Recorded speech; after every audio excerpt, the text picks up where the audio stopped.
অসমীয়া জাতীয়তাবাদ আজি আৰু নিস্তেজ প্ৰায়। বছৰ বছৰ ধৰি অসমৰ জাতীয়তাবাদী নেতৃত্বৰ ক্ষমতালিপ্সা চিৰন্তন সুবিধাবাদেৰে পদদুষ্ট অসমৰ অসমীয়া জনসাধাৰণ। এনে এক প্ৰেক্ষাপটত কা আন্দোলনৰ মাজেৰে আবিৰ্ভাৱ হৈছিল লুৰিণজ্যোতি গগৈৰ। উচ্চ শিক্ষিত, প্ৰতিভাৱান আৰু ক্ষমতাৰ মজনতৰ প্ৰতি এতিয়াও এক সহজ নিৰ্লিপ্ততা ৰখা লুৰিণজ্যোতি গগৈক লৈ অসমৰ জাতীয়তাবাদী শিবিৰত আছে এক ধৰণৰ আশা আৰু প্ৰেৰণা। সচৰাচৰ নুসুধা কিছু প্ৰশ্ন লৈ এইবাৰ বৈঠকীৰ মঞ্চত অসম জাতীয় পৰিষদৰ সভাপতি লুৰিণজ্যোতি গগৈ। ধন্যবাদ অহাৰ কাৰণে। মই প্ৰথমে এটা প্ৰশ্ন দি আৰম্ভ কৰোঁ। প্ৰশ্নটো হৈছে যে ধৰক আপুনি আছুত আছিলে, আছুৰ পৰা আপুনি চিধাই ধৰক ভাবিলে যে এটা মানে পাৰ্লিয়ামেণ্টেৰী পলিটিক্সলৈ আহিবলৈ, কি কাৰণে, মানে কিয়, সেই কণ্টেক্সটো কি অসম জাতীয় পৰিষদ? প্ৰথম কথা চাওক, গোটেই গণতান্ত্ৰিক ব্যৱস্থাটোত বিভিন্ন সমস্যা, জাতীয় প্ৰশ্ন বা আন বিভিন্ন বিষয়ৰ সমাধানৰ বাটটো এই গোটেই নিৰ্বাচনী ব্যৱস্থা বা এইটো পাৰ্লিয়ামেণ্টেৰী যিটো পলিটিক্স তাতে আছে। আপুনি বহু বছৰ ধৰি এখন জাতীয় সংগ্ৰাম কৰি থাকিব পাৰে এটা বিষয়ক লৈ, কিন্তু যিকোনো এটা সিদ্ধান্ত ৰাতিৰ ভিতৰতে অভাৰনাইট বিভিন্ন মঞ্চত, ধৰক বিধানসভা হওক, লোকসভাত এটা সিদ্ধান্ত হৈ যায়। ধৰক কা বিষয়টো, নাগৰিকত্ব সংশোধনী আইন, এইটো 2টা দিন ৰাজ্যসভা লোকসভাত হ'ল, বহু দিনৰ পৰা কৈ আছিলে, হৈ আইনত পৰিণত কৰিলে। যিটো বিষয়ক লৈ কিন্তু আমি 2016 চনৰ পৰাই মাত মাতি আছোঁ। গতিকে তাত সোমোৱাৰ এটা প্ৰয়োজনীয়তা আছে, সেইটো এটা কথা। দ্বিতীয় কথাটো হ'ল যে যিটো সময়ত অসম গণ পৰিষদৰ যিটো স্থিতি, সেইটো এটা সাংঘাতিক সলনি হ'ল। যিটো তেওঁলোকৰ আঞ্চলিক চৰিত্ৰ বা আঞ্চলিকতাবাদী দৰ্শন বা জাতীয়তাবাদী চিন্তা চেতনাৰ পৰা আঁতৰত আহি নিজৰ কেৱল মাত্ৰ ব্যক্তিকেন্দ্ৰিক মন্ত্ৰিত্বৰ লালসাৰ যিটো চিন্তা আৰু অসমৰ জাতীয় জীৱনক কৰা বিশ্বাসঘাতকতা, প্ৰতাৰণা, এইবোৰৰ পিছত অসমৰ মানুহৰ কাৰণে ৰাজনৈতিকভাৱে যুঁজিবলৈ এটা আঞ্চলিক শক্তি বা জাতীয়তাবাদী চেতনাৰে উদ্বুদ্ধ শক্তিৰ খুবেই প্ৰয়োজনীয়তা আছে। গতিকে সেই দুটা কথাক লৈয়ে মই আহিলোঁ। কাৰণ ছাত্ৰ সন্থা এৰাৰ পাছত এটা সময়ত এনেকুৱা আছিলে যে নতুন এটা শক্তি উত্থান হ'ব জানো, ইমাৰ্জ হ'ব নেকি, নহ'বও পাৰে। নহ'লে আমি যেতিয়া দেখিলোঁ যে আমাৰ যিটো আইডিঅলজিকেল এটা কনফ্লিক্ট হ'ল গণ পৰিষদৰ লগত, তেতিয়া মই ৰাজনীতি কৰাৰ কথাটো সামৰিছিলোঁৱেই যে, আৰু হঠাৎ এটা নতুনকৈ দল, কোনো এটা প্ৰেক্ষাপট পটভূমি নাথাকিলে দল এটাৰ উত্থানৰো এটা বহুত জটিলতা থাকে, বহুত ধৰণৰ সমস্যা থাকে। সেইকাৰণে প্ৰথমতে এইটো নাইকিয়া হৈ গৈছিল। যেতিয়া কা বিৰোধী গণ আন্দোলনৰ এটা পৰিৱেশ আহিলে, সকলোৱে ক'লে, সকলোৱে মানে সদৌ ছাত্ৰ সন্থাৰ ফালৰ পৰা ক'লে, বিভিন্ন শক্তি বেলেগেও কৈছে, কোৱাৰ পিছত এটা দল জন্মৰ প্ৰাসংগিকতা আহি পৰিলে। ময়ো ভাবিলোঁ যে আচলতে হয় যে নতুনকৈ এটা আঞ্চলিক শক্তি বা জাতীয়তাবাদী চিন্তা চেতনাৰে উদ্বুদ্ধ এটা শক্তিক আমি আগবঢ়াই লৈ যোৱাটো প্ৰয়োজন, এইটো কথা। আৰু দ্বিতীয় কথাটো হৈ গ'ল, যিটো দেশৰ ফেডাৰেল গাঁথনি, যিটো এইটোত ইমান এখন বিশাল দেশ, ইমান অসমৰো যিটো আঞ্চলিক বৈষম্যটো বহুত পুৰণা, ৰাজনৈতিকভাৱে হওক বা আপুনি অৰ্থনৈতিকভাৱে, সকলো ক্ষেত্ৰতে বৈষম্যটো, অৰ্থনৈতিক বৈষম্য বা শোষণো আমি দেখি আহিছোঁ, ৰাজনৈতিকভাৱে অবিচাৰো দেখি আহিছোঁ। তাৰ মাজত অসমত আঞ্চলিক ৰাজনৈতিক শক্তিৰ এটা প্ৰাসংগিকতা আছে, উত্থানৰ পৰিৱেশ আছে। সকলো কথা চোৱা চিতা কৰি মৌলিক কথাটো অসমৰ মানুহৰ, অসমৰ সকলো জাতি জনগোষ্ঠীক একেলগে প্ৰতিনিধিত্ব কৰি তেওঁলোকৰ হৈ যুঁজিবৰ কাৰণে এটা এই শক্তি। কিন্তু মই প্ৰশ্নটো সোধাৰ পিছফালে অন্য এটাও কাৰণ আছিল, সেইটো আছিল ধৰক এটাটো একদম স্পষ্ট হৈছে যে AGP আৰু অপ্ৰাসংগিক। ধৰক এই তেওঁলোকৰ 2-4জন লিডাৰ্ছ অপ্ৰাসংগিক হৈ গ'লেই লাহে লাহে দলটো নাইকিয়া হৈ যাব, আৰু তাত এটা স্পেচ ওলাইছে, তাত এটা নতুন ধৰণৰ জাতীয়তাবাদী আঞ্চলিকতাবাদী ৰাজনীতি হ'ব। কিন্তু এটা অন্য ধৰণৰ এটা বস্তু ওলাইছে, হ'বলৈ ধৰিছে, সেইটো হৈছিল ধৰক আমাৰ নিচিনা যিবোৰ মানুহ, এইবোৰ ধৰক সদায় গণতান্ত্ৰিক সংগ্ৰামৰ পৰাই শিকিছোঁ। যি আজি ৰাজনীতিৰ কথা যদি আপোনাৰ লগত পাতিছোঁ, তাৰ কাৰণটো আছিল গণতান্ত্ৰিক সংগ্ৰামৰ পৰা সৰু সুৰা, ধৰক সৰুকৈ দীঘলী পুখুৰী পাৰতে হওক, শিৱসাগৰ ক'ৰবাৰ গাঁও এখনতে হওক, সেই স্পেচটো কিয় নাইকিয়া হৈ গ'ল? এনেকুৱা হৈছে নেকি আপোনালোক যিবোৰ গণতান্ত্ৰিক সংগ্ৰামৰ মানুহ আছিল, ধৰক এতিয়া ধৰক ৰাইজৰ দল হ'ল, কৃষক মুক্তি সংগ্ৰাম সমিতি অলমষ্ট তাৰ এটা নিস্তেজ হৈ আহিছে, আছু প্ৰায়ে নিস্তেজ বুলি ধৰিব পাৰি, তো তেতিয়াহ'লে সেই স্পেচটো কোনে চলাব নে বিজেপিয়ে সেই স্পেচটো কমপ্লিট বন্ধ কৰি পেলালে সেইটোতো প্ৰাসংগিকতা সদায় আছে গণতান্ত্ৰিক আন্দোলন আৰু সংগ্ৰামৰ গুৰুত্ব সদায় থাকিবই গণতান্ত্ৰিক সমাজ এখনত যিটো নিস্তেজ হোৱাৰ যিটো কথা সেইটোৰ লগত বহু পৰিমাণে মই ভাবোঁ যে এইটো এটা নেতৃত্বৰো এটা দায়িত্ব দায়বদ্ধতা আছে তেওঁলোকে মানে পৰিৱেশ যিমানে প্ৰতিকূল নহওক লাগে এটা কথা মনত ৰাখিব যিমান প্ৰতিবন্ধকতা প্ৰতিকূলতা থাকিব তাৰ মাজত কিন্তু সম্ভাৱনাও থাকে কেৱল মাত্ৰ সংগ্ৰামী চেতনাটো লাগিব যে ডিটাৰমাইণ্ড হৈ যে মই জাতীয় এইবোৰ প্ৰশ্ন এইবোৰ বিষয় এইবোৰ অন্যায় এইবোৰ সাধাৰণ মানুহক অন্যায় কৰিছে এইবোৰৰ শোষণ চলিছে বা বিভিন্ন ধৰণে দুৰ্নীতি ভ্ৰষ্টাচাৰ স্বজন তোষণ এইবোৰৰ বিৰুদ্ধে মাহৰ নিশে মাত মাতিবলৈ কোনো এটা শক্তিয়ে কোনোবাই নহয় কোনোবাই নেতৃত্ব ল'ব লাগিব নিস্তেজ কিয় হৈ গ'ল এনেকুৱা হৈছে নেকি যে নিস্তেজ সেইকাৰণে হৈছে যে গোটেই নেতৃত্বটো ৰাইজৰ দল আৰু নতুন মানে পাৰ্লিয়ামেণ্টাৰী পলিটিক্সলৈ গুচি আহিলে ফলত সেইফালে স্পেচটো নাইকিয়া হৈ গ'ল তেনেকুৱা বুলি মই নাভাবোঁ চব মই ভাবোঁ যে এইবোৰ এটা আৱহমান প্ৰক্ৰিয়া এটা কণ্টিনিউৱাছ প্ৰচেছ আমি এৰি আহিলে বেলেগে ধৰিব লাগিব মই ছাত্ৰ সংগঠন যেতিয়া এৰিছোঁ তেতিয়া মই ভাবোঁ যে সেইটো মোৰ কাৰণে বেছি বয়স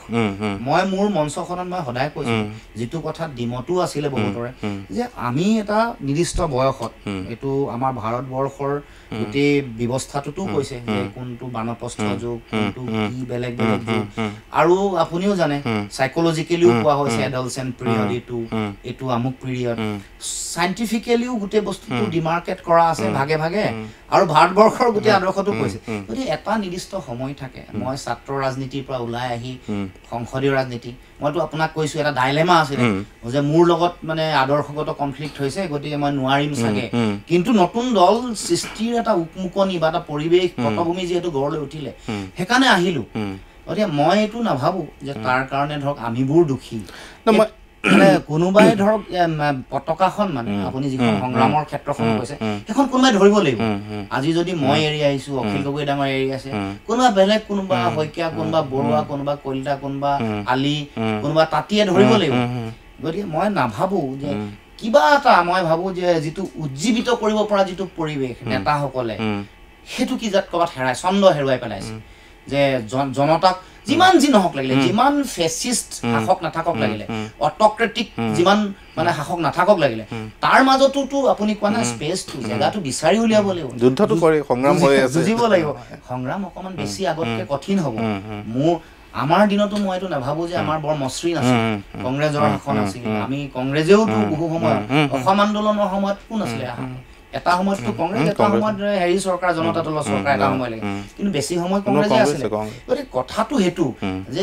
যোন শাসক যোন নহওক লাগিলে যিমান স্বেচ্ছাচাৰী নহওক লাগিলে মই মোৰ যিটো গণতান্ত্ৰিক দায়িত্ব আৰু সংগ্ৰামী চেতনা সকলোৱে নেতৃত্ব ল'ব লাগিব মানে এইটো এনেকৈ ভাবিব নালাগে যে ছাত্ৰ সন্থা কৃষক মুক্তি সংগ্ৰাম সমিতি এইটো ৰাজনৈতিক নেতা হোৱাৰ প্লেটফৰ্ম ইয়াৰ পৰা বহুত কিবা কিবি ওলাব মই বহুবাৰ কৈছোঁ এখন উৰ্বৰা ভূমি য'ত নেতা সমাজৰ বিভিন্ন স্তৰ কোনোবা ৰাজনৈতিকভাৱে নেতৃত্ব দিব লাগিব কোনোবা সাংস্কৃতিকভাৱে কোনোবা সাহিত্যৰ জগতত কোনোবা উদ্যোগী হ'ব লাগিব বিভিন্ন সাংবাদিক হ'ব লাগিব কৃষক হ'ব লাগিব সকলোৰে নেতা হোৱাৰ এখন উৰ্বৰা ভূমি এই যিবোৰ আপুনি কৈ থকা গণতান্ত্ৰিক সংগঠনসমূহে সদায় জীয়াই ৰাখিব লাগিব এইটো যেতিয়া নাইকিয়া হ'ব উৰ্বৰাটো নাইকিয়া হ'লে মানে আপুনি যিটো আজি তৰাং পৰিৱেশ আপুনিয়ে কৈছে আমিও চিন্তিত যে কিয় যোৱা 3 বছৰে 4 বছৰ কিয় শক্তিশালী সংগ্ৰাম ইমান অন্যায় চলিয়ে আছে ভাষা কাহিনীলে শিক্ষাৰ সমস্যা আন বিভিন্ন সমস্যা মই কাৰটো কথাই নাই আইএমডিটিটো যেতিয়া আইন হৈ গ'ল তাৰ পিছতোতো আমি যুঁজি আছিলোঁ মই আছোঁ থাকোঁ নাই কৰা নেকি মানে আনকি ধৰক ৰাম মন্দিৰৰ বিষয়টো যেতিয়া কোৰ্টত আছিলে যিসকলে ইয়াৰ পৃষ্ঠপোষকতা কৰে তেওঁলোকেওতো লাখ লাখ মানুহ গোটাই সংগ্ৰাম কৰিছিলে তাৰ মানে আইনৰ গন্ধিত থাকিলেও আইনখন হ'লেও জনগণৰ কথাৰ কাৰণে যুঁজিব লাগিবই নহয় জানো যুঁজাৰ যিটো শক্তি এইটো হেৰুৱাই মই আপোনাক প্ৰশ্নবোৰ এইকাৰণে সুধিছোঁ যে ধৰক আপুনি নিজেও এজন চিন্তাশীল মানুহ আৰু ফিল্ডত ঘূৰি ফুৰে অসমীয়া জাতীয়তাবাদৰ আমাৰ সময়ৰ যিটো জাতীয়তাবাদ ধৰক আমাৰ প্ৰজন্মৰ ধৰক যিটো জাতীয়তাবাদ বুলি কওঁ 90s ধৰক বুলি যদি কওঁ তেতিয়া 3টা ধৰণৰ অসমীয়া জাতীয়তাবাদৰ খুঁটি আছিল এটা ধৰক এজিপি ধৰক সি পাৰ্লিয়ামেণ্টাৰী পলিটিক্স কৰে এটাই তাৰ আটাইতকৈ ৰেডিকেল ৰূপটো আলফা ধৰক সি আমাৰ লগত নাহেই আৰু 3 নম্বৰ ৰূপটো ধৰক আছু আছু ৰাখক অসম জাতীয়তাবাদী যুৱ ছাত্ৰ পৰিষদ এনেকুৱা ধৰণৰ এটা এই তিনিটা বেলেঞ্চত অসমীয়া জাতীয়তাবাদটো চলি আছিল এতিয়া কিয় হৈছে যে এটা এক ধৰণৰ ভেকুৱাম আহিছে য'ত মানে বিজেপিৰ নিচিনা অতি কেন্দ্ৰিক ৰাষ্ট্ৰ ব্যৱস্থাত বিশ্বাস কৰা হিন্দুত্বত বিশ্বাস কৰা গ্ৰুপ এটাই আহি পেলাই ধৰক আমাক অলমষ্ট খাই পেলাবলৈ লৈছিলে বা লৈছেই আৰু লৈছিলে ধৰক তাৰপিছত অলপ উল্টাকৈ সংগ্ৰাম হ'ল মই আপোনালোকক হেৰি কৰা নাই যে মই কৈছোঁ যে ৰাইজৰ দল বা অসম জাতীয় পৰিষদ সেইটো সময়ৰ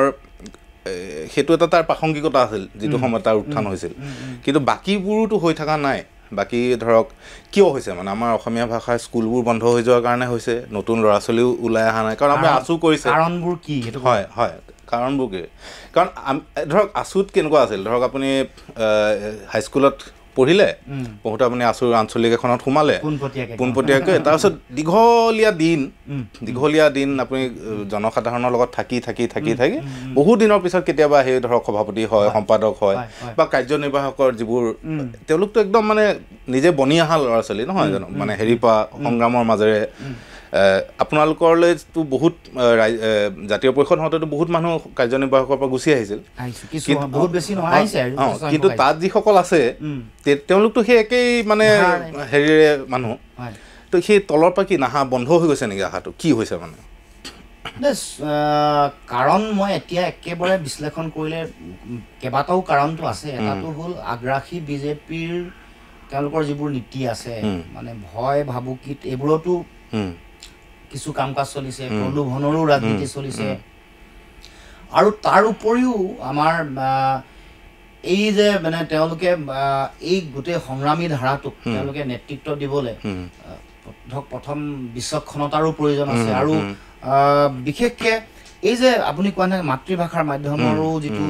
দপদপনি আছিলে বা এটা প্ৰাসংগিকতা আছিলে বিভিন্ন ধৰণৰ অনুষ্ঠান ধৰক অনুষ্ঠিত কৰাৰ পৰিৱেশ আছিলে যে বিষ্ণুপ্ৰসাদ ৰাভাক বুজি পোৱাৰ জনাৰ জ্যোতিপ্ৰসাদক বা শংকৰদেৱ চুকাফা মহাৰাজ নৰনাৰায়ণ এইসকলৰ মানে এই পৰিৱেশটোৰ মাজে মাজে অহা যিটো জাতীয়তাবাদৰ চেতনা যিটো গঢ় লৈ উঠে নিজে আমাকতো আৰু কোনো নকয় যে জাতীয়তাবাদী হ'ব লাগিব কিবা আমি নিজে লাইপুলি প্ৰাথমিক বিদ্যালয়ত মইতো বা লাইপুলি মজলীয়া মধ্য ইংৰাজী বিদ্যালয়ত মই কোনো শিকোৱা নাই মোক বা তিনিচুকীয়া উচ্চ মাধ্যমিক বিদ্যালয়তো কোনো শিকোৱা নাই মই নিজে আহি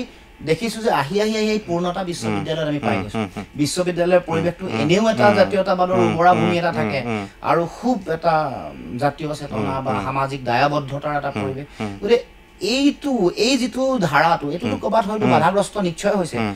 যাৰ কাৰণে মানে আছুৰ যিসকল কৰ্মকৰ্তা বা নতুন প্ৰজন্ম যিটো শক্তি হ'ব লাগে যিমান শক্তিৰে যুঁজিব লাগে এইটো যুঁজখন ক'ৰবাত কমি আহিছে বা কৃষক মুক্তি হওক বা জাতীয়তাবাদী যুৱ ছাত্ৰ পৰিষদ হওক এনেকুৱা ধৰণৰ অনুষ্ঠানসমূহৰ এইটো এটা ক'ৰবাত নিশ্চয় আপুনি ঠিকে কৈছে খুব এটা ডাঙৰ চিন্তনীয় বিষয় এটা আপুনি যেতিয়া আছুত আছিলে তেতিয়া কি হৈছিল মানে আচলতে আগৰ হেৰিটো কমি আহিছিল নেকি আছুৰ না বাঢ়িছিল আস্থা বাঢ়িছিল নতুন ধৰণৰ চিন্তা আহিছিল মই যে এইবোৰ কিছুমান কথা মানে এটা বৈপ্লৱিক কথা কিছুমান কৈছিলো বয়সটো সোনকালে হ'ব লাগে ইয়াৰ পিছত যাব লাগে আৰু আপুনি কোৱা না যিটো মানে জাতীয়তাবাদৰ যিটো পৰিসৰ বঢ়াব লাগে আপুনি যিটো কৈছে যে এজিপিৰ লগত আলফা কক জাতীয়তাবাদী যুৱ ছাত্ৰ পৰিষদ কক বা আছুৰ যিটো এটা জাতীয়তাবাদৰ ক্ষেত্ৰখনৰ সম্প্ৰসাৰণ এইটো মই আছুত থাকোঁতে ময়ো কৈছিলো যে আমাৰ এটা ফ'ৰ্চ লাগিব পলিটিকেল ফ'ৰ্চ যি নেকি পলিটিকেল কথা তাত ঠিক কৰে আমি ছ'চিয়েলি কৰিলো আৰু কোনোবা এটা শক্তি লাগিব ইকনমিক কথাটো নেতৃত্ব দিয়া মানুহ লাগিব ইন্টেলেকচুৱেলিও লাগিব মানে আমাৰ বেলেন্স থাকিব লাগিব সব ফালে গোটেই সংস্কৃতিৰ যিসকল মানুহ তেওঁলোকৰ মাজতো জাতীয় চেতনাৰ কথাটো আহিব লাগিব যাতে কেৱল মাত্ৰ আমাৰ সীমাবদ্ধতাটো জনপ্ৰিয়তাৰ কথাটো নাথাকে য'ত মানুহক উদ্বুদ্ধ কৰিব পাৰে এখন নাটকে এটা গানে এটা চিন্তা এটা কথা এটা কবিতা শেহতীয়াকৈ ধৰক নীলিম কুমাৰহেঁতৰ তেখেতসকলৰ যিটো সামাজিক দায়বদ্ধতা বা তাৰ আগত হিমাংশু প্ৰসাদ দাসহেঁতৰ এটা গানৰ যিটো সামাজিক দায়বদ্ধতা এইটো কিমান বেছি প্ৰভাৱ পেলাইছে চাওকচোন গতিকে ময়ো সেই কথাটো কৈছোঁ যে এইটো এটা গোটেই এটা প্ৰক্ৰিয়া জাতীয়তাবাদী ধাৰাটো এনেকুৱা নহয় যে এইটো অকল কোনোবা এটা সংগঠনৰ মাজত সীমাবদ্ধ ইয়াৰ বিশালতাই সকলোকে চুব লাগিব মানুহক যিসকলে নিজকে দুদুল্যমান অৱস্থাত আছে মই অসমীয়া বা অসমীয়া জাতীয়তাবাদৰ অংগ হয়নে নহয় আমি কিবা অকণমান বেলেগ নেকি এলিনেট নেকি ৫১ৰ পৰা ৭১লৈকে থকা মানুহখিনি তেওঁলোককো এই বিশ্বাসটো দিব লাগিব আস্থাটো দিব লাগিব নহয় তোমালোক আহা তোমালোকৰ কোনো ভয় ডৰৰ কথা নাই সংবিধানৰ কথা আমি মানিছো আমি আমাৰ ধাৰণাটো দিছো ৭১ আগলৈকে আমি যিসকল মানুহ সকলোকে আদৰি লৈছো সম অধিকাৰ এই গোটেই কথাটোত মই কৈছিলো মই তেতিয়া মোৰ যিটো কথা মই সবকে সকলোৱে কৈছিলো যে এই ধৰণৰ পৰিৱেশ এটা মানুহৰ মাজলৈ লৈ যাব লাগিব সেইটোতে এইটো এটা এতিয়া যিটো দুৰ্দণ্ডলমান এটা হেৰিত আছো আমি এটা হৈছে মই কৈছো যে অসমৰ মিয়া সমাজখন মুছলমান সমাজখন তেওঁলোকৰ হৈছে যে আমি কোনফালে আছো বিজেপিয়ে কয় যে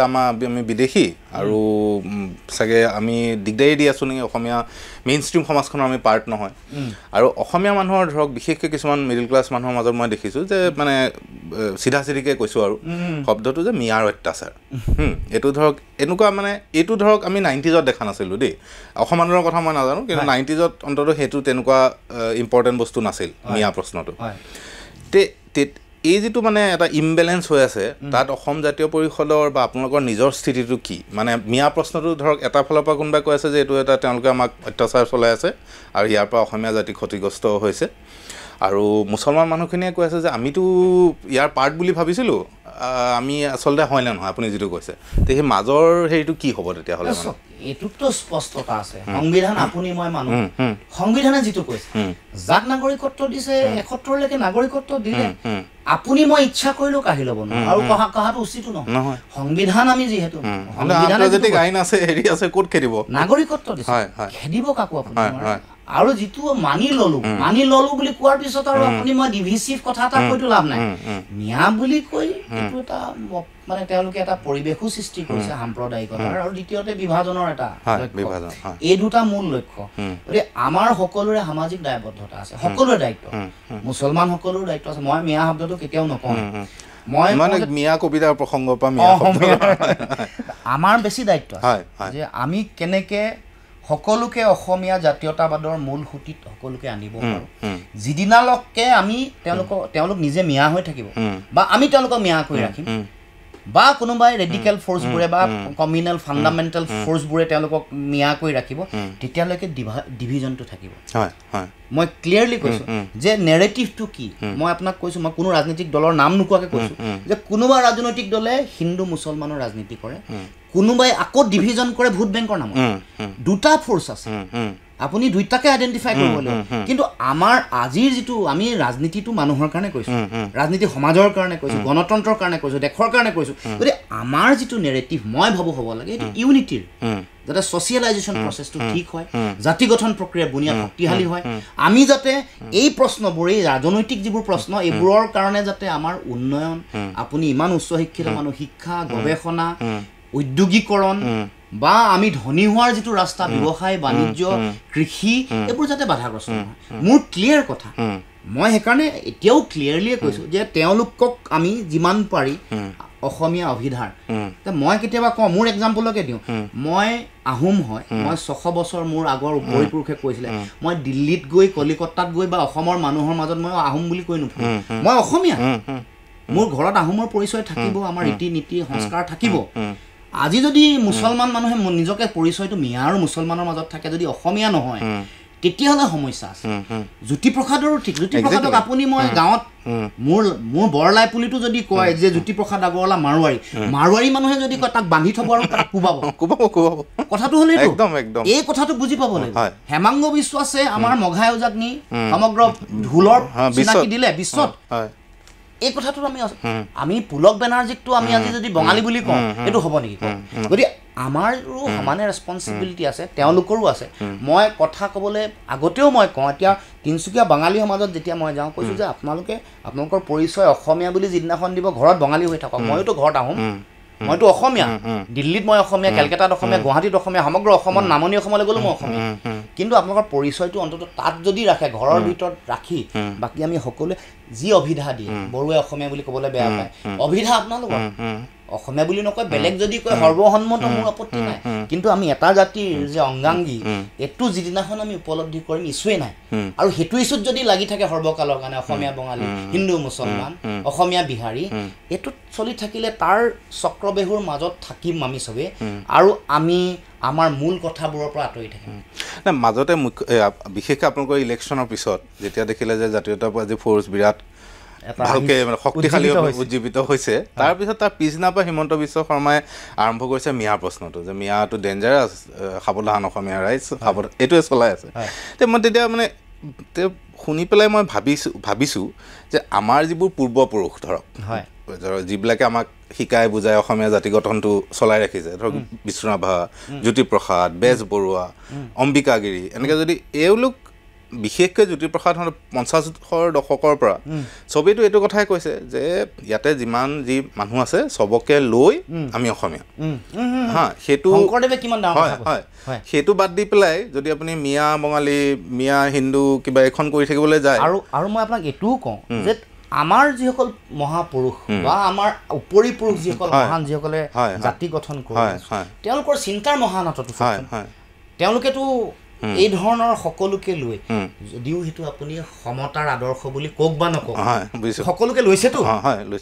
চুকাফাইওতো যিমান মানে সাম্ৰাজ্যবাদী বিস্তাৰ নীতি লওঁতে তেওঁ সাংসাৰিক এটা ব্যৱস্থা লৈছে মানে সমাজ কৰিছে সংসাৰ গঢ়িছে ৰক্তপাতটো কম হৈছে একেবাৰে এৰাব নোৱাৰা কথা হ'লে ৰক্তপাত হৈছে হয় নহয় গতিকে কিমান এডভান্স কথা আছিলে চিন্তাটো তাৰেতো আমি গোটেইবোৰ মানুহ সেইটো আমাৰ ইতিহাস নহয় জানো যে সকলোকে লৈ পেলাই জীয়াই থকাৰ ইতিহাস জাতি গঠনটো সেইধৰণে হৈ আছে আমাৰ তেতিয়াহ'লে এই বিজেপিয়ে আহি যিটো উৎপাত আৰম্ভ কৰিছে মানে গোটেই কাৰবাৰটো খেলি মেলি লগাই অসমীয়া ভিতৰৰ জাতিটো নষ্ট কৰি দিছে সেইটোৰ সম্পৰ্কত মানে আমাৰ ৰাজনীতিটো কি হ'ব মানে মই সেইকাৰণে কৈছোঁ তেওঁলোকৰ ডিভিজনৰ পলিটিক্সটোৰ বিৰুদ্ধে আমি ইউনিটিৰ নেৰেটিভটো আমি ল'ব লাগিব এতিয়া বহুত চেষ্টা কৰা হয় যে উগ্ৰ অসমীয়া জাতীয়তাবাদ কৰিব লাগে চ' ডেট ইমানটা চিট ওলাই যায় মই সেইটোৰ আগৰ পৰা বিৰোধী কাৰণ সেইটোৱে জাতিটোক দিব নোৱাৰে ভাঙোনহে দিব পুনৰ বিভাজন দিব ঘৃণা দিব মানে কোনোবাই হিন্দু মুছলমানৰ নামত কৰিছে কোনোবাই এপিজমেণ্টৰ নামত কৰিছে আল্টিমেটলিটো বিভাজন ডিভিচিভ মানে যদি কোনোবাই যদি বেয়া কাম কৰে সি মুছলমান হয় নে হিন্দু হয় বিচাৰ হ'ব নহয় কিছুমানে এপিজমেণ্ট কৰি কেতিয়াবা মুছলমানক বেছি প্ৰিভিলেজ দিয়াৰ কাৰণেতো এইটো ঘটনা এই যে প্ৰশ্নটো আহিলে যে মিয়াৰ উৎপাত বাঢ়ে আমুকৰ দিনত মিয়াৰ উৎপাত বাঢ়িছে কিয় পালে এইটো পলিটিচিয়ানৰ ভুলৰ কাৰণে শাসকৰ ভুলৰ কাৰণে হৈছে তাত না হিন্দুৰ ভুল আছে না মুছলমানৰ ভুল আছে না অসমীয়াৰ ভুল আছে না বঙালীৰ ভুল আছে না মাৰোৱাৰী বিহাৰীৰ ভুল আছে তাত কাৰো ভুল নাই আমি ইকুৱেল ছ'চাইটি এখন এটা জাতি গঠন কৰিব খুজিছোঁ এনেকুৱা অসমীয়া বিশাল যিটো জাতীয়তাবাদী সত্তা এনেকুৱা ধৰণৰ জাতিৰ ধাৰণা বা গঠন ক'ত আছে কওকচোন পশ্চিমবংগত আছে নেকি নে ৰাজস্থানত আছে আমাৰ ইয়াত আহিছে তেওঁলোকে MLA হৈছে মন্ত্ৰী হৈছে আমাৰ ইয়াত আহিছে তেওঁলোকে আমাৰ জাতীয় জীৱনৰ মূল ভেটিৰ লগত বিষ্ণুপ্ৰসাদ ৰাভা আৰু জ্যোতিপ্ৰসাদ আগৰৱালা একেলগে ডাঙৰ হৈ একেলগে সমাজ সংস্কাৰ বা জাতিটোক দিব লগা কাম কাজ কৰিছে এই মহানতাটো এই ধৰণৰ পৰিৱেশ ক'ত ভাৰতবৰ্ষত পাব এই ভাল ব্যৱস্থাটোকে নষ্ট কৰিবলৈ উঠি পৰি লাগিছে এতিয়া আমি যদি আপুনি উন্নয়নৰ প্ৰশ্নও যদি কয় যে আমাৰ গাঁওখনত প্ৰাথমিক বিদ্যালয়খনত কিয় 2জন বা 3জন শিক্ষক নাই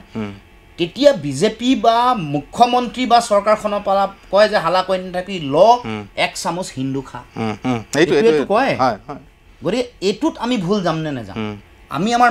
বেছিক মৌলিক কথা বতৰাবোৰ আমি পাহৰি গৈছোঁ এনেকুৱা ধৰণৰ এটা মানে পৰিৱেশৰ মাজত ৰখা হৈছে আমাক আৰু মানুহেও এইটো সাধাৰণ আপুনিতো জানেই ভাৰতবৰ্ষৰ দৰে ডেমক্ৰেচিত পঢ়া শুনা মানুহ বিশ্লেষণ কৰিব পৰা মানুহ বিচাৰ কৰিব পৰা মানুহৰ সংখ্যা অলপ কম যেতিয়া এটা কথা কৈ দিয়া হয় সেইটো ফালে মানুহ হুৰহুৰকৈ গুচি যায় কিন্তু আমাৰ আপুনি কোৱা নিচিনা সেই ছ'চিয়েল অৰ্গেনাইজেশ্যন পলিটিকেল অৰ্গেনাইজেশ্যন চবেই এটা পলিটিক্স কৰিব লাগিব আজি ফলাফল নাপাব আজি ময়ো হাৰিছোঁ ধৰক দুবাৰ কিন্তু তথাপিও যুঁজি আছোঁ হাৰা জিকাটো থাকিব যুদ্ধখনটো আপোনাৰ ব্যক্তিগত নহয় সামাজিক ৰাজনৈতিক যুদ্ধ এটা আদৰ্শ প্ৰতিষ্ঠাৰ কাৰণে এটা মানুহৰ কম সাধাৰণ জনগণৰ কাৰণে প্ৰাপ্তিটো আহিব বিভিন্ন ধৰণৰ প্ৰাপ্তি আহিব নিৰ্বাচনৰ ফলাফল জয় পৰাজয়ৰ লগত প্ৰাপ্তি বা অপ্ৰাপ্তিৰ কথাটো জড়িত নহয় আমি যিটো বৃহত্তৰ যিটো লক্ষ্য লৈ আগবাঢ়িছোঁ সেইটোতহে ভাবোঁ যে আটাইতকৈ বেছি গুৰুত্বপূৰ্ণ মোৰ কাৰণে আচ্ছা সেইটো প্ৰসংগতে দুটামান প্ৰশ্ন মোৰ কৰিব লগা মই আপোনাৰ ইলেকশ্যনৰ সময়তো গৈছিলোঁ তাৰপিছত মই ইফালে সিফালে তেতিয়া দেখিলোঁ এটা হৈ আছে যে আপোনালোকৰ যিটো সাংগঠনিক যিটো ভিত্তি মানে যিটোৰ ওপৰত ধৰক এটা ইলেকশ্যন যিহেতু ধৰক এটা সামাজিক সংগঠনৰ এটা বিশেষ সাংগঠনিক ভিত্তি নালাগে, তাক ইছ্যু লাগে, ইছ্যু ভিত্তিক সংগ্ৰাম হয়। আপোনালোকৰতো এটা চিৰিয়াছ সংগঠন লাগে। সেই জাতীয় পৰিষদৰ সংগঠনটো কিমান মানে সেই ইলেকশ্যন মানে এইটো চেঞ্চত কৈছোঁ ধৰক বিজেপিৰ যি ধৰণৰ ইলেকশ্যন মেকানিজিম তাৰ তুলনাত আপোনালোকৰ ইলেকশ্যন মেকানিজিম তেনেকুৱা এটা ডেভেলপ হৈছেনে? নাই নাই, সেইটোতো ইমান সোনকালে সম্ভৱ নহয়। এইটো মিছা অস্বীকাৰ কৰি লাভ নাই যে বিজেপিৰ যি ধৰণৰ সংগঠন, যেনেধৰণে তেওঁলোকৰ মূল ৰাজনৈতিক সংগঠনটো যুৱ, মহিলা, আন আন ভাতৃভগ্নী, চাহ মৰ্চা, বিভিন্ন ধৰণৰ সকলোৰে সাংঘাতিক সম্প্ৰসাৰণ হৈছে, গাঁৱে ভূঞে গৈছে। আমি চেষ্টা কৰি আছোঁ, আমিও সেই ধৰণে আমি ধৰক পৰিয়াল সমন্বয়কলৈকে চেষ্টা কৰিছোঁ। প্ৰথমতে আমাৰ বুথ সমন্বয়কৰ এগৰাকীক দায়িত্ব দি বুথ গোটেই সমিতিখন বনোৱা, তাৰপিছত তাৰ মাজতে পৰিয়াল সমন্বয়কক দায়িত্ব দিয়া, যুৱ সংগঠন, তাৰপিছত মহিলা সংগঠন, তাৰ উপৰিও চাহ শক্তি, শ্ৰম শক্তি, ধৰ্মীয় সংখ্যালঘু শক্তি, ভাষিক সংখ্যালঘু শক্তি, আনকি সাংস্কৃতিক লগত জড়িত হৈ থকা মানুহ সাংস্কৃতিক শক্তি, কৃষক শক্তি, সকলোৰে আমাৰ সংগঠন কৰিবলৈ চেষ্টা কৰিছোঁ। কিন্তু আপুনি যিটো কৈছে তৃণমূল পৰ্যায়ত, আজি জিলা কমিটি এখন কৃষক শক্তিৰ আছে, কিন্তু কৃষক শক্তিৰ জিলা কমিটিখন থাকিলে আপোনাৰ লাভ আছে জানো? গাঁৱে গাঁৱেতো কৃষক সংগঠন হ'ব লাগিব। গতিকে সেই বিজেপিৰ লগত এক পাৰ আমাৰ নাই হোৱা কাৰণে আমি হাৰিছোঁ। আপুনি ভালকৈ জানে পলিটিকেল ষ্ট্ৰেটেজি মেনেজমেণ্ট কৰিবলৈ যাওঁতে মূল বস্তুটোৱেই সংগঠন। 75% অৰিহণা তাৰ পৰা আহে, 25%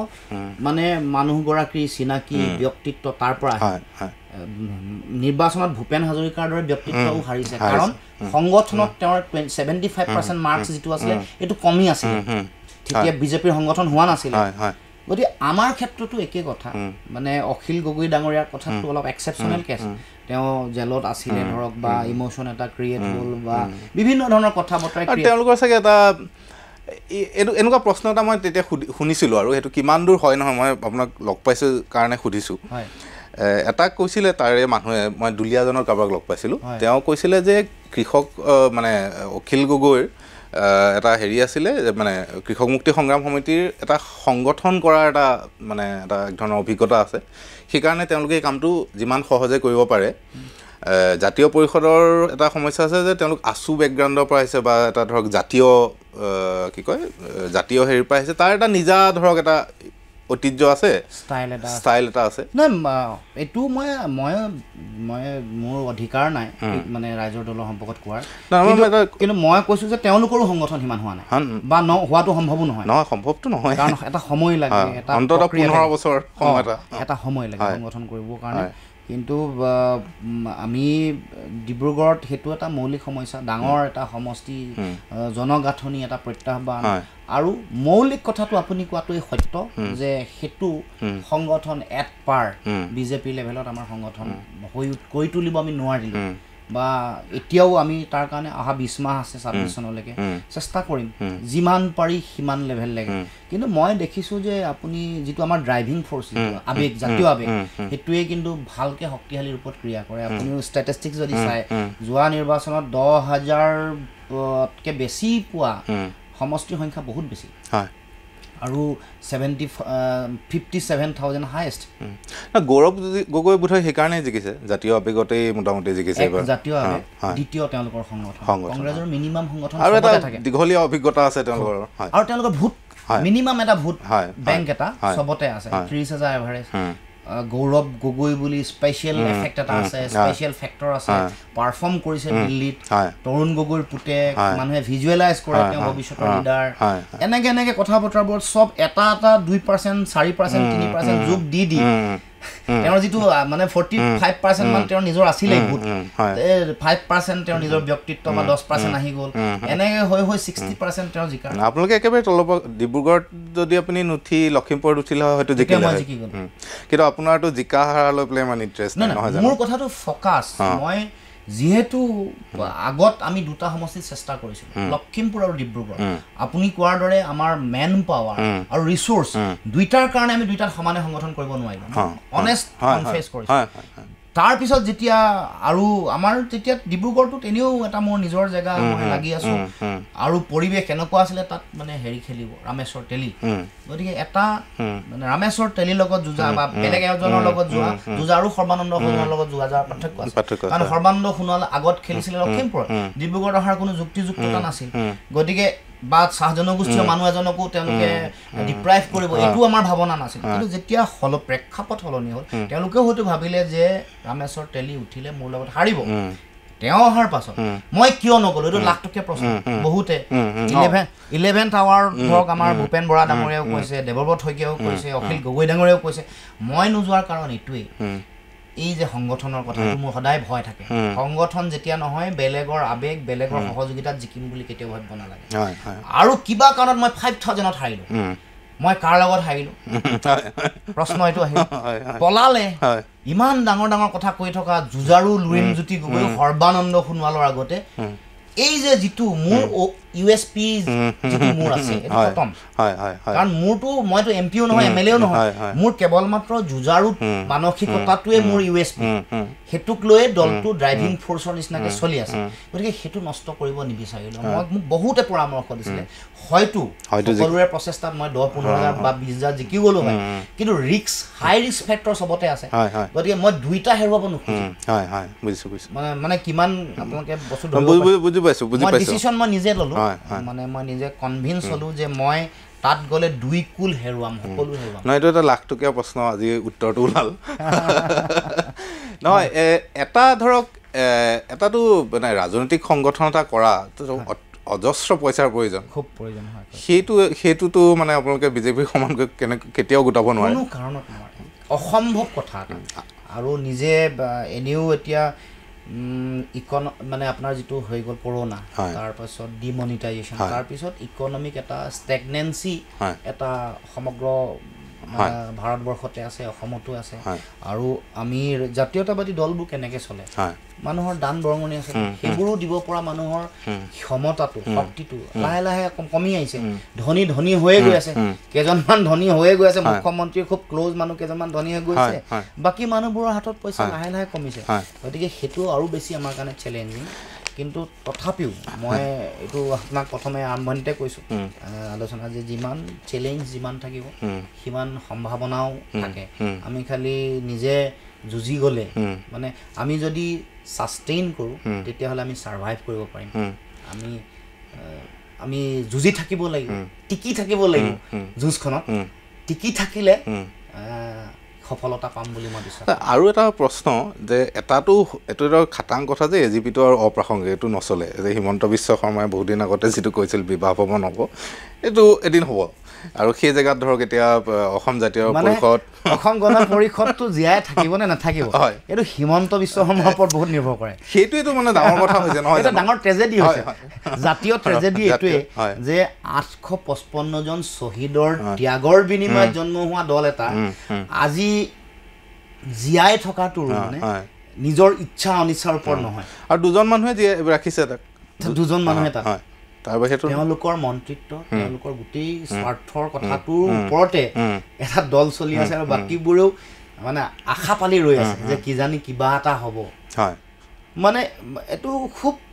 মানে একেবাৰে দুৰ্ভাগ্যজনক পৰিণতি জাতীয় এটা দলৰ বা এটা ৰাজনৈতিক শক্তিৰ কাৰণ এখন জাতীয় সংগ্ৰামৰ মাজেৰে সেইখন গৰকি শহীদৰ কেঁচা তেজক অতিক্ৰম কৰি আহি আজি এই অৱস্থা দুবাৰ মুখ্যমন্ত্ৰী 5 বছৰ 10 বছৰ দিয়কচোন হেকফালে তেওঁ অকমান হেৰি সময়ত যদিও তেওঁ বজৰং নে ৰাইনুৰ সময়ত ৰাষ্ট্ৰপতি শাসনৰ কাৰণে অলপ দিন গল তথাপিও মোটামুটি 10 বছৰ আৰু ভাৰতবৰ্ষত প্ৰফুল্ল মহন্ত বা গণ পৰিষদ বুলি ক'লে যেটো মৰ্যাদা আছিল আজিও চন্দ্ৰবাবু নাইডুৰ ওচৰলৈ গলে প্ৰফুল্ল মহন্তৰ খবৰ কি উঠে ধৰ এই যে যেটো পৰিবেশৰ পৰা যেটো মানে একেবাৰে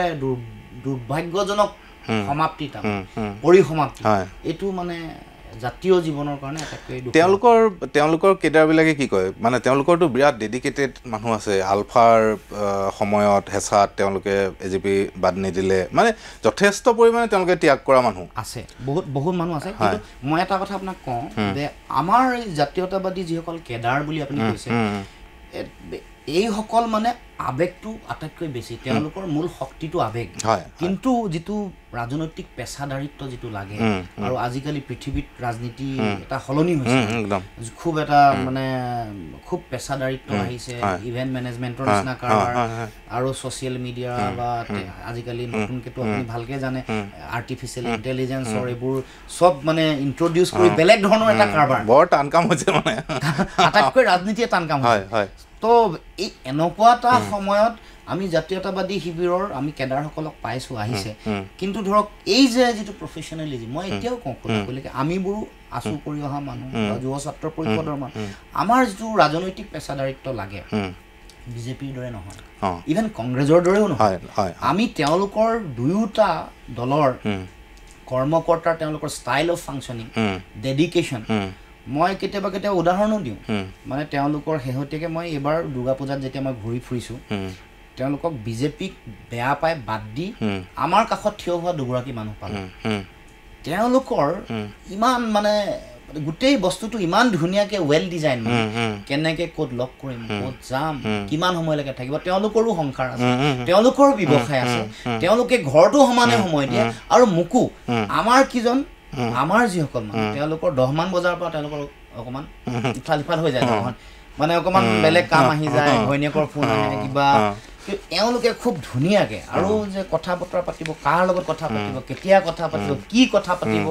মই কি ক'ম এটা ফ্ৰেম এটা আছে মানে এই যিটো প্ৰফেচনেলিজম এইটোৰ পৰা আমি শিকিব লাগিব আৰু আমাকো আমাৰ মানুহবোৰকো শিকাব লাগিব মই এইকাৰণে আপোনাক এই প্ৰশ্নবোৰ সুধি আছোঁ যে আমিতো আৱেগিক জাতি এটা সদায় ওপৰতে কথাবোৰ কৈ থাকোঁ এই যে বেছিক টেকনিকেল কথা যে বুথ কমিটি এখন লাগে এই যে প্ৰফেচনেলিজিম আপুনি যি ধৰণে বুজাইছে ঘৰত সময় কিমান দিম বাহিৰত সময় মই কেনেকৈ মেনেজ কৰিম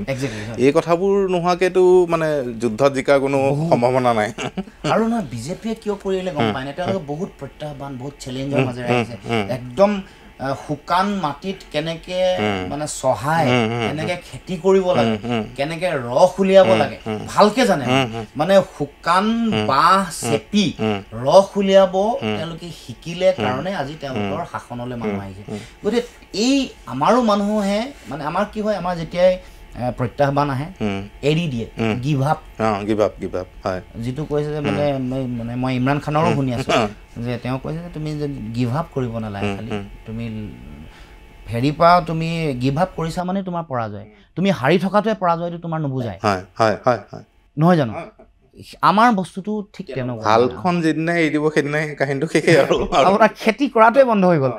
হয় নহয় খেতি কৰিব পাৰিছে নাই ইমানটো আৰু গুৰুত্বপূৰ্ণ নহয় কিন্তু খেতি লাগি থকা খেতি উৎপাদন হৈছে কেতিয়াবা পানীয়ে মাৰিব কেতিয়াবা পোক পতংগই অনিষ্ট কৰিব কেতিয়াবা বিভিন্ন ধৰণৰ পৰিৱেশ কথা থাকে গতিকে কিন্তু আমাৰ মানুহৰ সেইটোৱে হাল বাবলৈ এৰি দিছে মানে কৰ্ষণটো কৰি থকা নাই কৰ্ষণ নকৰাৰ কাৰণে বেলেগ ফ'ৰ্চ আহি সোমাইছে আমাৰ পূৰ্বসূৰীসকলৰ বিশ্বাসঘাতকতা প্ৰতাৰণাটো আছেই তেওঁলোকে ইছ্যুত কমিটেড নহয় তেওঁলোকক কমিটেড যদি হয় পৰিয়ালত নিজৰ সম্পত্তিত গতিকে যিটোৱে গোটেই নেৰেটিভটোৱে সলনি কৰে আজিৰ দিনত আদৰ্শ ৰাজনীতিবিদ কোন যাৰ অফুৰন্ত পইচা আছে যাৰ পত্নীয়ে কেলকাতা বেংগলোৰ বা দিল্লীত গৈ এম্বিয়েন্স মলত বজাৰ কৰিব পাৰে আটাইতকৈ দামী মানে ইটালী এইটো হৈ গ'ল আমাৰ কমন লেমেন ষ্টুডেণ্টবোৰৰ কাৰণে উঠি অহা নতুন প্ৰজন্মৰ কাৰণে এই ৰোল মডেল আদৰ্শ ৰাজনীতিবিদ যি সাংঘাতিক গাড়ী লৈ ঘূৰিছে সাংঘাতিক ৰুবিকন লৈ ঘূৰিছে ডিফেণ্ডাৰ লৈ ঘূৰিছে এইটো হৈ গ'ল আমাৰ উঠি অহা নতুন প্ৰজন্মই যেতিয়া বুজিব যে এইটো কৰিলেহে সফল ৰাজনীতিবিদ যাৰ বাগান বহুত হৈছে যাৰ অফুৰন্ত পইচা হৈছে যাৰ টিভি চেনেল হৈছে তেওঁৰ ভাই ভতিজাসকলকো বহুত শিকাইছে সত্ৰাধিকাৰ তেওঁ সত্ৰাধিকাৰ আৰু এনেকুৱা বহুত মানুহক তেওঁ শিকাইছে যিটো মানুহৰ কাৰণে ধৰক ৰোল মডেল নিচিনা হৈ গৈছে আজি কিমান আপুনি চাবচোন ৰাজনৈতিক সংস্কৃতিৰ কিমান খহনীয়া হৈছে আগত কিমান ভাল আছিলে আৰু এখন অসমৰ পৰাই হেম বৰুৱা এখন অসমৰ পৰাই দীনেশ গোস্বামী এখন অসমতে লোকপ্ৰিয় গোপীনাথ বৰদলৈৰ দৰে মানুহ যুঁজিব পাৰে দিল্লীৰ লগত এখন অসমতে শৰৎ সিংহৰ নিচিনা মানুহ কিন্তু খগেন বৰবৰুৱা হয় নহয় বাৰু বিমলা প্ৰসাদ চলিহা বিষ্ণু ৰাভা এইসকলৰ অসমৰ ৰাজনীতিৰ পথাৰখন কি কৰিলে চাওকচোন এওঁলোকে যিসকলে তেওঁলোকে এতিয়া আছে ৰাজনীতি কৰি আমি এতিয়া ভাবিবলৈও মানে দুখ লাগে মানুহবিলাকে মই এইটো কথা বুজি নাপাওঁ যে ধৰক কিছুমান এই যেতিয়া কৃষক মুক্তি চলি আছিলে কাম চাম কৰি আছিলে মোৰ বন্ধু চন্ধুৱে কাম চাম কৰে তেওঁলোকৰ কথা সোধে যে সিহঁতে খায় কেনেকৈ এই একেটা প্ৰশ্ন কিন্তু ধৰক তেতিয়া হিমন্ত বিশ্ব শৰ্মা মন্ত্ৰী এইটো কথা হিমন্ত বিশ্ব শৰ্মা কেতিয়াও কোনেও নুসুধে যে তেওঁ খায় কেনেকৈ তেওঁতো আমাৰ আপোনাৰ নিচিনা এই কলেজৰ ষ্টুডেণ্ট আছিল তেওঁতো একো নাছিল বহুত দীঘলীয়া সময় তেওঁক ৰাজনীতি কৰিছে মন্ত্ৰী MLA হোৱা নাই তেওঁ খাইছিল কেনেকৈ এই যে এটা মানে এটা অত্যন্ত প্ৰতিক্ৰিয়াশীল ধৰণৰ এটা ৰাজনীতিৰ কাৰণে আমাক যে এটা উৎসুক কৰি আছে আৰু আমাৰ অসমীয়া মিডিল ক্লাছে তাৰ লগত লাগিবলৈ লৈছে সেইটো বা ওলোৱাৰ উপায় কি মানে সমাজখনটো একদম দূষিত হৈ গৈছে তাৰ কাৰণে কিছু মানুহে চেষ্টা কৰিব লাগিব কিছু মানুহৰ ত্যাগো লাগিব আৰু ৰাজনৈতিক গুণগত ৰাজনীতিৰ পৰিৱেশ আনিবৰ কাৰণে এচাম মানুহে যুঁজিবই লাগিব আৰু সদায়তো এই ধৰণৰ যিটো ধাৰণা বা এই ধৰণৰ যিটো যেনেকুৱা ৰাজনৈতিক পৰিৱেশ এইটো বহুদিনৰ পৰা চলি আছে আমি সলনি কৰিব পৰা নাই স্বাধীনতাৰ ৭৫ বছৰ অতিক্ৰম কৰিলে মহাত্মা গান্ধীও তেনেকুৱা ভাল এখন গণতন্ত্ৰৰেতো চিন্তা কৰিছিল মানুহৰ ভাল হ'ব পঞ্চায়তী ৰাজ ব্যৱস্থা আগতে যিমান শক্তিশালী আছিল এতিয়া কমিলে বেছি দুৰ্বল হ'ল বা ক্ষমতা কেন্দ্ৰীভূত হৈ গ'ল দিনে দিনে বা কৰি পেলাব খোজা হৈছে অৰ্থ সৰ্বোচ্চ ৰাজনীতিৰ পৰিৱেশ আহিছে এইবোৰ সলনি কৰিবলৈ আপুনি মই চেষ্টা কৰিব লাগিব তাৰ কাৰণে সকলোৰে দায়িত্ব আছে জনতাৰো বহুত দায়িত্ব আছে মই কেতিয়াবা কওঁ যে এই যে আমি কোনোবা মুখ্যমন্ত্ৰী এগৰাকী পালোঁ বা মন্ত্ৰী পালোঁ এইবোৰতো সাধাৰণ মানুহৰে প্ৰতিফলন কমন মানুহে যেনেকে বিহেভ কৰিব যিবোৰ কথাক লৈ তেওঁলোক ব্যস্ত থাকিব তেনেকুৱা প্ৰতিনিধি একদম ঠিক কৈছে গতিকে মই ভাবো যে কমন মানুহৰো বহুত দায়িত্ব আছে আৰু কিছু নেতাই চেক্ৰিফাইজো কৰিব লাগিব কৰিলে আমি যুঁজিলে লাগিলেহে আমি এটা পৰ্যায়ত গৈ পাম এটা আপোনাৰ সময়ৰ কথা আছে মই ধৰক কাইলৈ যদি জাতীয় পৰিষদ আহি পেলাই দিছপুৰ পায়হি তেতিয়াহ'লে আপোনালোকে কি কৰিব মানে আপোনালোকৰ ভিজনটো কি প্ৰথম কথাটো হ'ল গুড গভৰ্নেন্সৰ কাৰণে আমাৰ দায়িত্ব থাকিব লাগিব এটা মৌলিক কথা যাতে সকলো মানুহে সমান অধিকাৰ পায় সম উন্নয়নৰ যাত্ৰাত বাট বুলিব পাৰে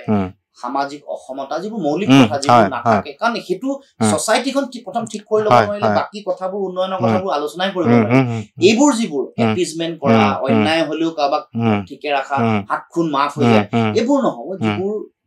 মানে ৰুল অফ ল আইনৰ শাসন ঘূৰাই আনিব লাগিব মানুহৰ মাজত গণতান্ত্ৰিক পৰিৱেশ সেইটো এটা আমাৰ মৌলিক দায়িত্ব থাকে তাৰ পাছত আমি ৰিচাৰ্চ কৰিব লাগিব যে আমি উন্নয়নৰ যাত্ৰাত বাট বুলিবলৈ হ'লে আমাৰ কোনবোৰ ক্ষেত্ৰ আছে আমাৰ সম্ভাৱনাত থকা ক্ষেত্ৰসমূহ কি কৃষি নে চাহ শিল্প নে পৰ্যটন নে জৈৱ পৰ্যটন নে সাংস্কৃতিক পৰ্যটন নে পেট্ৰলিয়ামক কেন্দ্ৰ কৰি হোৱা উদ্যোগ এইবোৰ ফাৰ্ষ্ট আইডেন্টিফাই কৰিব আমি তাৰ পিছত আমি কেনেকে কোনটো উদ্যোগ কেনেকে প্ৰতিষ্ঠা কৰিব পাৰো বা ক'ত মানুহক ধনী কৰিব লাগিব চিম্পল কথা একদম দ্বিতীয়তে মানুহক শিক্ষিত কৰিব লাগিব আপোনাৰ মোৰ দুখটো আমি জাতীয়তাবাদী মানুহৰ দুখ এইটোৱে যে আপুনি মই 5 গৰাকী নোবেল পোৱা বা এগৰাকী নোবেল পোৱা মানুহ জন্ম দিব মানে সাহিত্যতে বিজ্ঞানতে পদাৰ্থ বিজ্ঞানতে কওক ৰসায়ন বিজ্ঞানতে কওক যতে নকওক চিকিৎসা বিজ্ঞান আন্তৰ্জাতিকভাৱে আমাৰ কোনো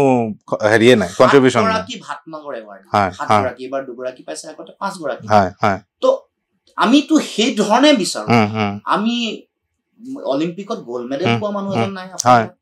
হয় নহয় লাভলীনা বৰগোহাঁই আমাৰ মানে হেৰি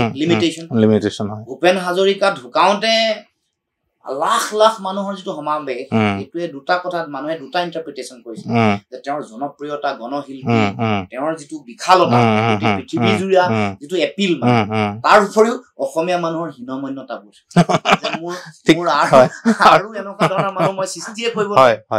আজি বহি থাকোঁতে আমি কেইবাজনো বহি আছো বহি থাকোঁতে আমাৰ স্বনামধন্য ব্যক্তিসকলৰ কথা যেতিয়া ভাবিছো এতিয়া জীয়াই থকা আমি বেছি আমাৰ আগে নেবাঢ়ে গাড়ীখন নাই আমি হেন গোহাঁই ছাৰৰ কথা কৈছো